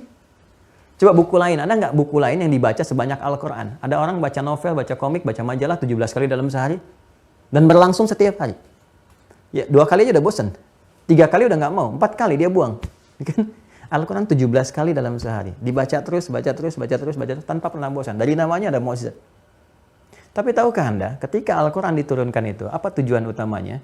Bukan sekedar dibaca. Yang saat baca pun ada mukjizat, ada pahalanya. Sekali bacanya, Allahu Akbar. 10 kebaikan. Ya, 10 kebaikan. 10 pahala. At-Tirmidzi nomor hadis 2910. Ya, At-Tirmidzi, hadis riwayat At-Tirmidzi nomor hadis 2910. Man qara'a harfan min kitabillahi falahu asyru hasanat. Siapa yang baca Al-Quran, baca nih satu hurufnya, itu setara dengan 10 kebaikan. Walam aqul alif lam mim harfun. Saya tidak katakan kata Nabi alif lam mim satu huruf, walakin alifun harfun, lamun harfun, mimun harfun, wa likulli harfin asyru hasanat. Alif satu huruf, lam satu huruf, mim satu huruf, setiap hurufnya 10 kebaikan. Jadi bacanya dapat pahala, namanya sudah istimewa, ya, dan lebih daripada itu teman-teman sekalian, dibacakannya, dihafalkannya begitu mudahnya itu oleh semua kalangan. Anda bisa bayangkan nggak ya? Ada nggak kitab di muka bumi ini, ya kan, yang membuktikan jaminan-jaminan keistimewaannya seperti Al-Quran? Al-Quran disebutkan dengan Al-Quran dibacakan terus-menerus. Dijamin untuk mudah dihafalkan. Makanya ketika dihafalkan menggunakan kata Quran. Buka Quran surah 54. Ya, Quran surah 54 Al-Qamar ayat 17, ayat 22, ayat 32, ayat 40. 4 kali. Walaqad yassarnal Qur'an. Disebutkan Qurannya. Walaqad yassarnal Qur'ana lidzikri fahal mim mudzakir. Dan sungguh demi keagunganku, kata Allah, aku jadikan istimewa sekali. Al-Quran mudah untuk dihafalkan. Bagi yang pengen menghafalkannya. Bagi yang serius ingin menghafalkannya, diberikan kemudahan. Kitab mana yang di muka bumi ini dapat jaminan kemudahan untuk dihafalkan selain Al-Quran? Kecil, besar, tua, muda, laki-laki, perempuan. Bisa melihat, tak bisa melihat, dan sebagainya. Bisa hafal Quran. Dan terbukti semua keistimewaannya untuk menunjukkan yang benar-benar risalah. Kitab mana di muka bumi ini yang terjaga sampai sekarang? Quran surah ke-15 ayat 9. Inna nahnu nazzalna dzikra wa inna lahu lahafizun. Quran surah 15 ayat 9. Ya, sungguh demi keagunganku akan dijaga Al-Quran itu. Ya, akan dijaga Al-Quran itu. Kami turunkan sebagai zikir pengingat bahwa ini adalah firman Allah, bukan rekayasa Nabi Muhammad. Ini pembimbing kalian semua. Dan aku jaga demi keagunganku, kata Allah. Kami yang menjaganya. Dijaga oleh Allah. Sampai sekarang nggak ada perubahan sedikit pun. Silahkan cek. Nggak ada ejaan yang disempurnakan pada Al-Quran. Tidak ada versi-versi perubahan. Tidak ada perubahan-perubahan diksi. Dari dulu alif lam mim sampai sekarang alif lam mim. Yang dulu alam sampai sekarang alam. Hurufnya sama, alif lam dengan mim. Tapi bacaannya di Al-Baqarah alif lam mim. Di Alam Nashrah alam. Di Alam Taro di Al-Fil. Ya, dan sampai sekarang nggak ada perubahan. Nggak ada tuh. Ada ejaan yang disempurnakan pada bacaan Alam Taro kaifa fa'ala. Nggak ada. Sampai sekarang. Silahkan cek. Ya, jadi sisi mana lagi yang mau disoal tadi untuk membuktikan kebenaran risalah Nabi Muhammad? Otentisitas Al-Quran dijaga tuh ya, hafalannya, penjagaannya, setiap hurufnya, ya, pembuktiannya, dan nggak akan ditemukan kitab-kitab di muka bumi setara dengan ini. Bahkan Al-Quran sendiri men-challenge. Kalau Anda yang setara atau meragukan ini, silahkan bikin yang semisalnya. Dan semua itu berpahala dibaca, ya kan? Menghadirkan keistimewaan yang tadi disebutkan. Semua itu untuk menunjukkan satu hal yang penting dari Al-Quran. Apa itu? Kembali ke Quran surah kedua ayat 185. Syahrul Ramadan alladzi unzila fihi al-Quran, belum selesai. Hudan. Hudan. Untuk siapa? Linnas. Ini bedanya. Tuh, linnas. Untuk semua manusia yang berkehidupan sampai ditutupnya kehidupan ini. Perhatikan redaksinya dengan sebelum-sebelumnya. Ini libani Israel. Libani Israel. Qaumihi. Untuk kaumnya. Komunitasnya. Bani Israel. Ini linnas. Untuk semua manusia yang berkehidupan. Karena itu di dalam Al-Quran kita temukan. Karena ini harus menyempurnakan risalah masa lalu. Maka yang masa lalu disebutkan. Ini kisahnya Nabi Isa. Dari kisah Bunda Maria seperti apa. Maria itu keturunan siapa. Bapaknya siapa. Ibunya siapa. Yang merawatnya siapa. Saudaranya siapa.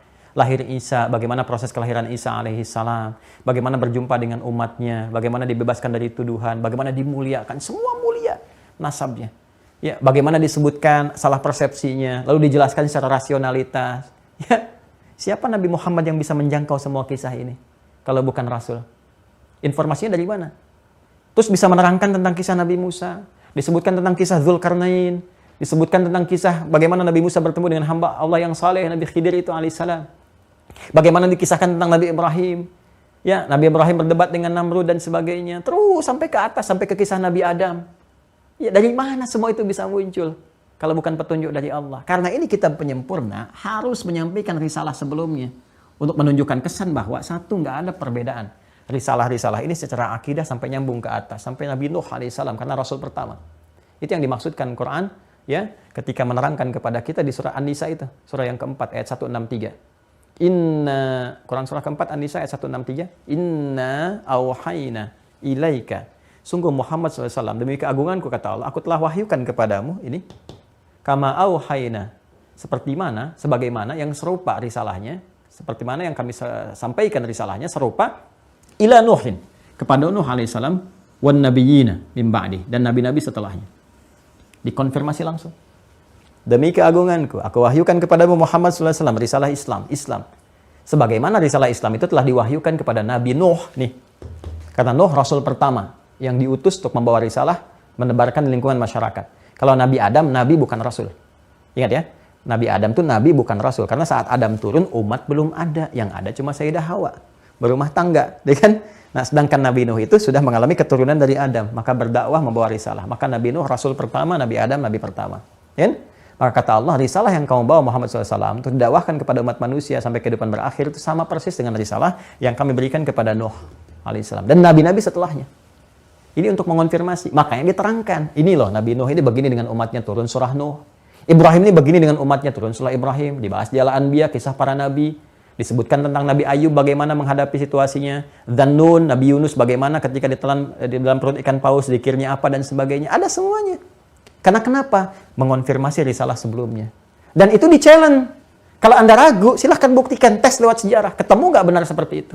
Silahkan cek. Dan sampai detik ini nggak pernah meleset. Silahkan cek. Semuanya sama. Terbukti. Tuh, sampai kaget penghapus. Jatuh. Semua itu. Semua terbukti. Nggak percaya silahkan cek sampai sekarang. Informasi malaikat aja nyata. NASA yang buktikan yang ketika kita bahas malaikat Israfil itu. Jangankan kasus para nabi, malaikat aja dibuktikannya nyata secara saintifik. Ya. Jadi ini teman-teman sekalian. Jadi kalau yang dulu terbukti, yang di masa Nabi Muhammad terbukti, yang sekarang pun terbukti. Dan banyak peristiwa yang disampaikan di 15 abad yang lalu dibuktikan oleh sains sekarang. Teknologi sekarang. Pengetahuan saat ini. Keadaan bayi dalam rahim, tentang sidik jari, tentang bagaimana Fir'aun meninggalnya itu ternyata ada diawetkan dalam kandungan garam di air laut dan sebagainya. Maurice Bissell temukan itu masuk Islam. Ya. Makanya kalau teman-teman lihat, pada hakikatnya ketika kita kembali kepada Al-Quran, arahnya ini, hudan. Untuk semua manusia tanpa kecuali. Nah, sedangkan hudan ini, ya kan harus tersusun kan? Rapi, supaya kita bisa kaji, bisa kita lihat, dapati keistimewaan Al-Quran. Petunjuk, wahyu terakhir, hudan terakhir yang disampaikan kepada Rasul penutup, menjangkau semua umat manusia, berbeda dengan kitab-kitab sebelumnya. Dia harus bisa diakses oleh semua kalangan dan sebagainya. Karena itu sifat-sifatnya tersusun dengan rapi. Seperti kitab-kitab semula. Harus tersusun rapi, nggak ada celaknya, nggak ada aibnya, nggak ada catatnya. Nggak ada cacatnya. Sesuatu yang tersusun dengan rapi, sempurna, disebut dengan kitab. Maka Al-Quran pun disebut dengan kitab, menunjuk pada susunannya. Karena itu di Al-Baqarah ayat kedua, kita dapati menunjuk pada Al-Quran dengan bahasa Al-Kitab. Dzalikal kitabu la raiba fih. Al-Quran ini tersusun dengan sempurna. Jauh dari dari apa yang kamu tuduhkan, dari apa yang kamu bayangkan, dari apa yang kamu sampaikan kepada Nabi Muhammad SAW berupa tuduhan-tuduhan tanpa bukti. Jauh, ya kan? Maka menggunakan ini, kitab. Jadi disebutkan dengan kitab untuk menunjukkan susunan yang sempurna, tapi bukan hanya sempurna, terjaga sampai kehidupan berakhir, sampai kembali kepada Allah tetap terjaga dengan sempurna. Ya? Kalau disebutkan Al-Quran menunjuk kepada bacaannya, tapi semua sifatnya wahyu, baik Alkitab, Al-Quran, wahyu semua. Dan dahsyatnya, kalau ini suhuf, ya kan? Yang nggak terjaga juga, ini pun bisa diakses. Ya, mulai bentuk-bentuk yang kemudian dituangkan dalam bentuk tulisan-tulisan dikumpulkan. Kalau ini suhuf, yang ini mushaf. Maka kita dapati mushaf, ya kan? Mushaf, ya, yang di dalamnya terkandung Al-Quran. Awas, ini mushaf, dalamnya terkandung Al-Quran. Dituliskan. Jadi dijaga dengan bacaan, dijaga dengan tulisan. Keduanya saling mengonfirmasi. Ya, fis sutur wa fis sudur. Dituliskan fis sutur, ya, dijaga fis sudur. Tuh. Ya kan? Maktubun fis sutur wa mahfuzun fis sudur. Tertuliskan, ya kan? Dalam tulisan-tulisan fil masahif fis sutur, kan? Wa mahfuzun, terjaga fis sudur, dalam jiwa-jiwa kita. Karena itu apa yang kita hafalkan mengonfirmasi apa yang dituliskan. Apa yang dituliskan mengonfirmasi apa yang dihafalkan. Karena itu kalau orang sedang menghafal, lupa hafalan, lihat mushaf. Di mushaf ada yang tidak tepat, misalnya karena cetakan tertentu salah tulis, dikonfirmasi lewat hafalan. Terjaga semuanya. Itu cuma Al-Quran. Dan sampai sekarang nggak ada yang berubah. Silahkan cek. Dari semua riwayatnya. Mau pakai imalah, nggak pakai imalah, semua terkonfirmasi nyambung ke Nabi. Siapa yang pernah berusaha menyoal Al-Quran, sampai sekarang tidak pernah menemukan kelemahannya, kecacatannya sampai dengan detik ini. Ya, mau dicari, tetap malah nambah wawasan. Pernah banyak orang menyoal Al-Quran, malah munculnya malah kitab-kitab, buku-buku, ensiklopedi, wawasan, jawaban-jawaban dari semua itu terkonfirmasi. Jadi semakin disoal, semakin banyak ilmu, itulah Al-Quran. Semakin dicari, semakin gak ketemu ujungnya. Ya, ujung pengetahuannya, wawasannya. Dan dahsyatnya, dari sudut mana kita melihat, dapat ilmu baru.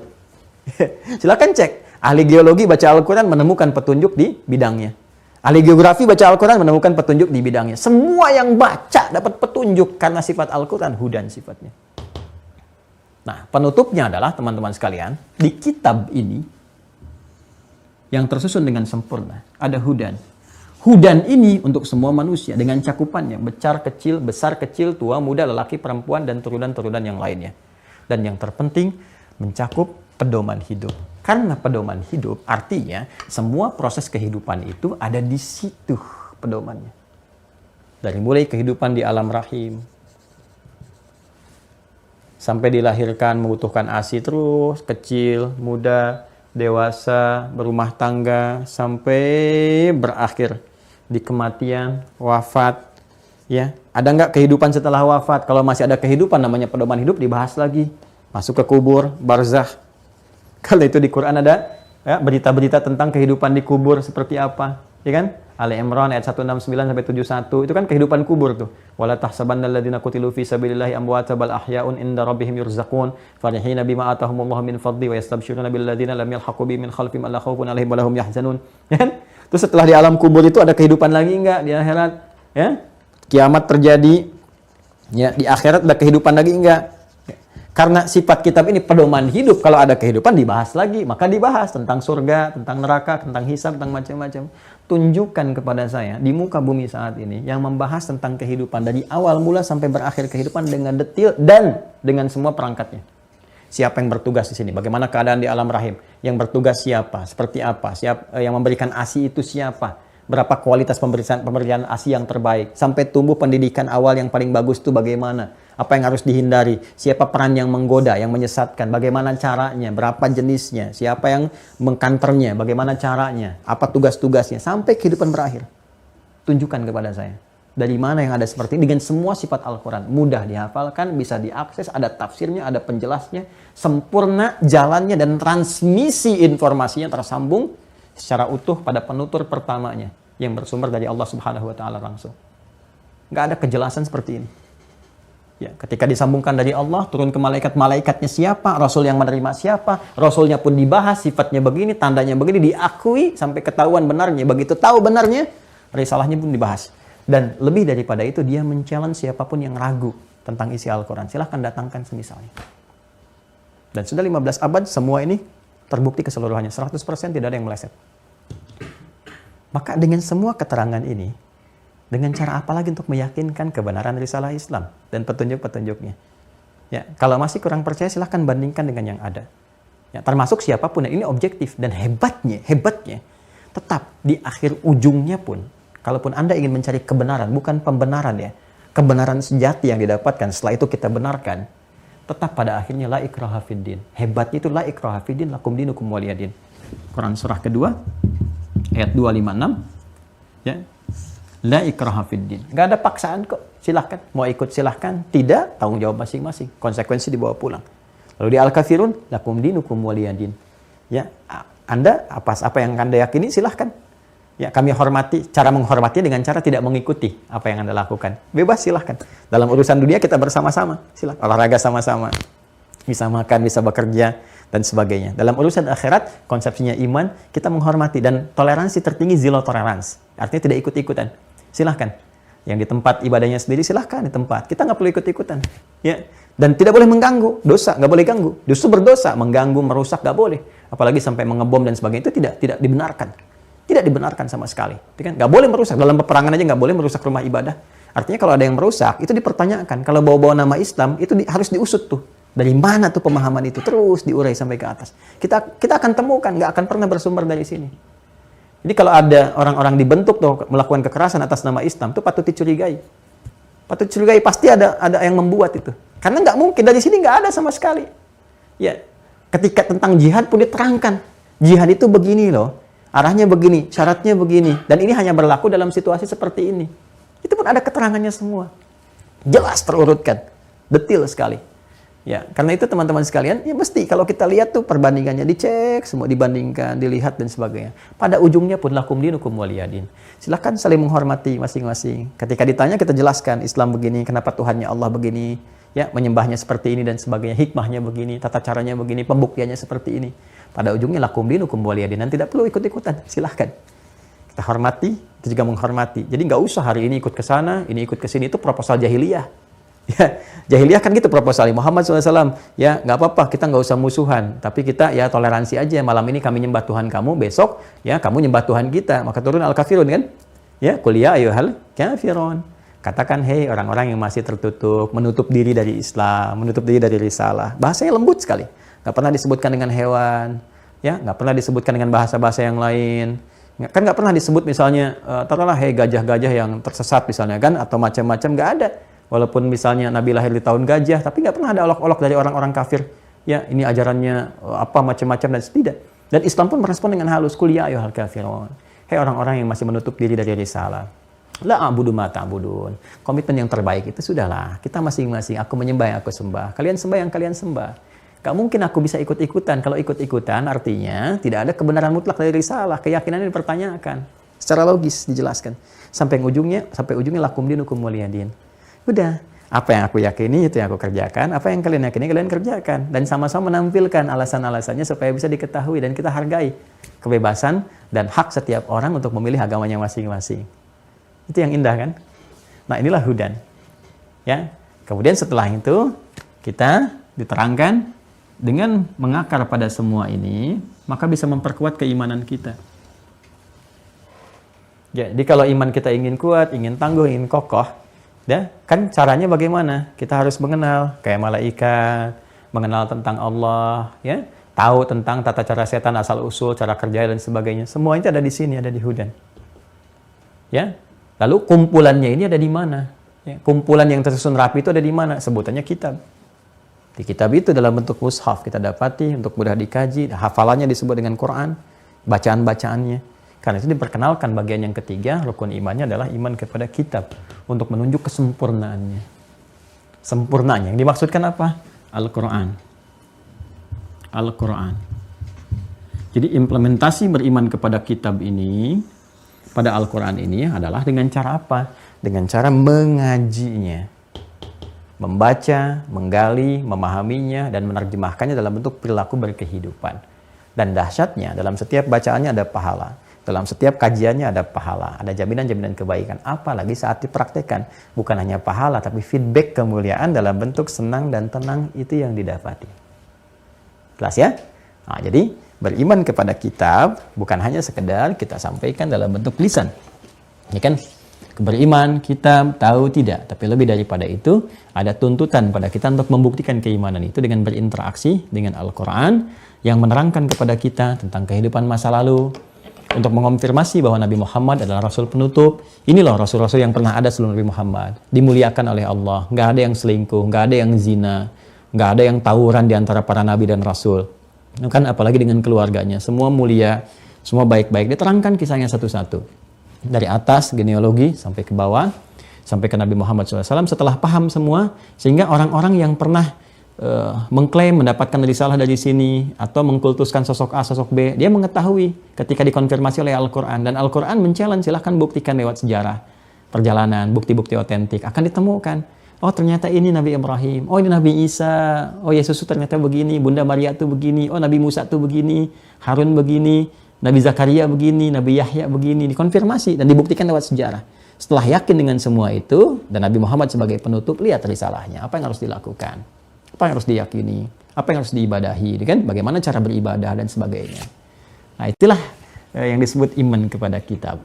Ya, nah, kalau kita sudah yakin dengan semua ini, ayo kita berinteraksi, kita lihat, kita kaji, dengarkan ulama-ulama, bagaimana memberikan penjelasan tentang isi Al-Quran, dan dijelaskan lewat tafsir. Nah sekarang Ustaz, kalau saya baca, saya belum paham isinya. Maknanya kemana ini? Artinya apa? Penjelasannya bagaimana? Nah, berarti kita harus bertanya, siapa yang punya otoritas untuk menjelaskan Al-Quran ini? Ya kan? Bagaimana penjelasannya itu? Seperti apa menjadi bagian dari pedoman kehidupan kita? Oh saya baca Alif Lam Mim, saya nggak ngerti maksudnya apa. Saya baca dapat pahala, tapi kalau saya nggak paham bagaimana menjadikan petunjuk dalam kehidupan? Ya kan? Dzalikal kitabu la raiba fihi. Kenapa la raib bukan la syakka fihi? Ya kan? Nah, kenapa di sini ada amanu, ada yu'minun, ada mu'minun? Ya, surga itu bagaimana? Penjelasannya seperti apa? Nah, untuk mengacu kepada yang ini, mengetahui penjelasannya, seperti apa gambarannya, kan? Seperti apa detailnya, diperintahkan sholat, bagaimana sholatnya yang benar, seperti apa gambarannya, prakteknya, dan sebagainya. Kita akan masuki simpul yang keempat, yaitu beriman kepada Rasul. Ya kan? Nah, nanti Rasul yang diberikan kewenangan oleh Allah untuk menjelaskan bagaimana menetapkan satu kerasulan. Penjelasan Rasul itu disebut dengan apa? Bagaimana kita bisa mengaksesnya? Seperti apa gambarannya? Bagaimana menyulam akses itu menjadi kurikulum kehidupan? Itu yang akan kita bahas dalam pertemuan-pertemuan lanjutan insya Allah. Kalau lebih demikian ya, tak terasa kita berakhir teman-teman sekalian. Dan insya Allah besok pengayaan dulu ya, hari Kamis pengayaan. Untuk menyempurnakan, saya akan minta tim untuk memutar ulang. Ya, mungkin selama 24 jam tuh materi-materi, nanti teman-teman bisa akses ya di situ, baik di official nanti ataupun nanti yang di Mira. Jadi nanti ada 24 jam. Ya, kita akan bedakan. Kalau di Mira nanti video misalnya dari 1 sampai 12 kan dikali 2 jam kan kita rata-rata 2 jam. 12 video kali 2 jam kan 24 jam. Ya, nanti 3 video ke 13 sampai 24 misalnya di official, nanti putar ya 24 jam yang mau dari awal lihat di Mira, yang meneruskan nanti di official, nanti selanjutnya semua akan dihimpun di Mira.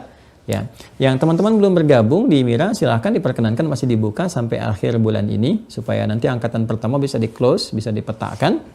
Setelah itu baru kemudian di follow up untuk bimbingan-bimbingan pendampingannya. Ya, itu dilihat nanti Ustadz Fadil akan memberikan gambaran petunjuk-petunjuknya. Kemudian yang kedua, bagi yang sudah bergabung, aktifkan akunnya. Akunnya diaktifkan supaya bisa mendapatkan informasi-informasi yang terkait berkelindan di sana, juga mengakses web. Ya, mungkin ada beberapa bagian yang didapati. Ya, alhamdulillah. Dan saya kira itu informasi lanjutan bahwa alhamdulillah hal-hal yang terkait dengan ujian kehidupan kita mencoba untuk mengatasinya, juga saling mendoakan ya, saling mendoakan. Hari-hari ini kita dapati penyesuaian-penyesuaian cuaca terhadap perilaku kita sendiri gitu ya. Jadi kalau ada hal-hal yang terkait dengan musibah, yaitu kita sesuaikan evaluasi diri dan sekaligus saling mendoakan, saling mensupport. Ya, yang terjadi kemarin di Lumajang, di Semeru, kita juga mendoakan saudara-saudari kita di sana dan kita memberikan yang terbaik yang bisa kita lakukan. Alhamdulillah, saya cek di lapangan ya sejak awal itu musibah ya terjadi, kami sudah kirim tim Uahker dan kita tidak membuka donasi ya. Sama sekali nggak buka donasi ya, jadi jangan transfer apapun atau kita juga nggak nyantumkan nomor rekening nih, kalau ada dinisbatkan ke kita itu nggak pernah sama sekali. Jadi itu murni tim dari Uahker ya. Teman-teman yang berinfak di buku, di apa itu alhamdulillah hasilnya kita bisa salurkan juga diantaranya untuk saudara-saudari kita. Jadi tim kita ke sana dan kemarin kita juga update di IG itu bukan ingin menampilkan kita ada di sana atau apa, bukan, tapi lebih kepada kita memetakan di lingkungan sekitaran apa yang belum terjangkau, karena laporan itu overload, bantuan tuh banyak sekali ya di wilayah-wilayah yang terdampak itu yang bisa diakses. Kalau kita sebutnya misalnya perkotaannya atau apa, itu sudah banyak sekali berlimpah dari tim kami yang menyampaikan di sana. Maka tim kita bergerak kepada bagian ujungnya yang sekiranya belum terjangkau. Di situ kita buka pos dengan masyarakat ya, koordinasi ada 200 kakak kurang lebih. Maka masyarakat memutuskan buka pos untuk diketahui supaya nanti bisa tersalurkan secara lebih merata, dapat perhatian secara meluas. Kami di situ saja dan pemetaannya setelah itu apa gitu ke depan. Kita bantu ya konseling, ada yang kemarin tak kirim juga dari kendaraan, dari motor yang kira-kira bisa menjangkau karena harus pakai motor trail itu ya, jadi ada nenek yang diangkut, ada yang dirayu untuk dievakuasi. Alhamdulillah kita bersinergi dan yang kita harapkan ridha Allah Subhanahu wa taala seluruhnya. Jadi tidak ada maksud lain kecuali kebaikan-kebaikan, dan saya mengajak semua untuk berkehidupan berbangsa, bernegara yang harmoni, saling menolong, saling mendoakan dan bersinergi mengatasi ujian-ujian kehidupan. Demikian yang diamanahi juga dengan jabatan, dengan harta benda, dengan macam-macam. Ayo sudah saatnya kita gunakan semua itu pada hal yang positif. Pada yang positif ya, jangan tiap hari kita dapatkan berita-berita yang tidak menyenangkan, yang gaduh, yang kriminal, yang macam-macam. Kenapa sih nggak ada satu episode semuanya menyampaikan yang baik-baik? Saya juga mengajak pada berita-berita ya, di media sosial, di TV-TV dan sebagainya. Sehari aja coba tampilkan yang baik-baik itu. Ya, supaya menjadi energi positif untuk semua semangat dan berkehidupan berkebangsaan yang baik dan rapi. Mudah-mudahan kita diridhoi Allah, ini yang kita lakukan sampai wafat, semoga Allah ridha dan ditetapkan sebagai bagian dari kebaikan, dan mohon doa agar Allah berkenan mengikhlaskan apa yang kita semua jalani. Dan satu saja harapan yang sering saya sampaikan, tolong doakan dalam sujud Allah berkenan mengampuni dosa-dosa yang pernah kami lakukan ataupun juga terkait dengan keluarga. Demikian, saya mencintai Anda semua karena Allah Subhanahu wa taala. Mohon maaf kalau ada yang kurang berkenan atau yang salah, mohon disampaikan agar saya perbaiki, dan semoga Allah muliakan kita semua. Allahumma taqabbal minna innaka antas sami'ul alim wa tub 'alaina innaka antat tawwabur rahim. Allahumma ij'alna min ahlil Qur'an waj'alil Qur'ana sahiban lana fid dunya wa syafi'an lana fil akhirati ya arhamar rahimin. Rabbana atina fid dunya hasanah wa fil akhirati hasanah wa qina adzabannar. Wa sallallahu ala sayyidina Muhammad wa ala alihi wa sahbihi ajma'in wa akhiru da'wana subhanakallahumma wa bihamdika nashhadu an la ilaha illa anta nastaghfiruka wa natubu ilaik walhamdulillahi rabbil alamin. Assalamualaikum warahmatullahi wabarakatuh.